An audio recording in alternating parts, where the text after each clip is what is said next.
It all started as a dare between two Army Air Corps pilots in 1943.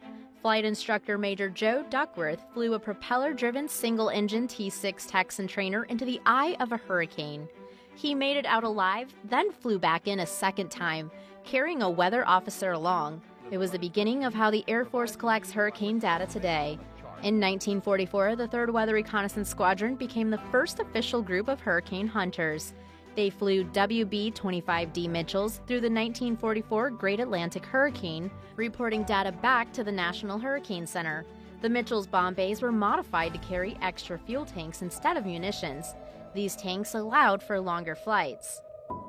50 people died in the Great Atlantic Hurricane compared to nearly 700 in the 1938 Great New England Hurricane. The hurricane hunters were credited with keeping the death toll significantly lower by giving out ample warning. Residents are advised to get out now. The Air Force stripped some B-50 Superfortresses of their defensive armament in 1953, equipping them for long-range weather reconnaissance missions. Now called the WB-50, the aircraft had high-altitude atmospheric samplers, Doppler radar, weather radar, and a bomb bay fuel tank for extended range. In 1959, the WC-130B Hercules became operational, followed by the E model in 1962 and then the H model in 1964. The H model flew until 2005, when it was replaced by the current WC-130J. As America entered the space age, the first successful launch of a weather satellite in 1960 helped forecasters detect hurricanes.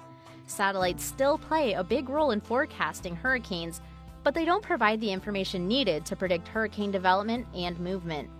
The Atmospheric Distributed Data System, or ADS, and Omega Dropsound Wind-Finding System became standard equipment in 1987. The ADS system has sensors that measure temperature, humidity, altitude, wind speed, and direction. The data from these sensors is collected and sent to the National Hurricane Center. Over the years, the hurricane hunters have had many designations and called many airfields home. On November 1, 1993, the 53rd Weather Reconnaissance Squadron, as it's known today, was reactivated and assigned to the Air Force Reserve.